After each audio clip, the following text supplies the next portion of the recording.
30 வருஷம் எடுத்துங்க சார், 1 வருஷம் 2 வருஷம் இல்லை, 30 வருஷம். 92லேருந்து இந்த 2 வருஷத்துக்கு முன்னாடி 24 வரைக்கும் 30 வருஷம் எடுத்து பேசுங்க.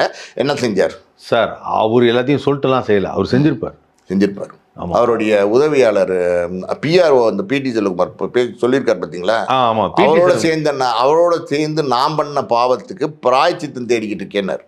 பிராயச்சித்தம் அந்த வார்த்தையினுடைய பொருள் உங்களுக்கு தெரியுதா? பிராயச்சித்தம்னா என்ன அர்த்தம்? அவர் இந்த சர்ச்சில் இப்போ பார்த்தீங்கன்னா ஒவ்வொரு சர்ச்சாக போய் பாதிரியார் ஒரு கவுண்டில் உட்காந்துருப்பார். இவர் போய் இப்போ மண்டி போட்டு பாவ மன்னிப்பு கேட்டுட்டு இருக்காரு.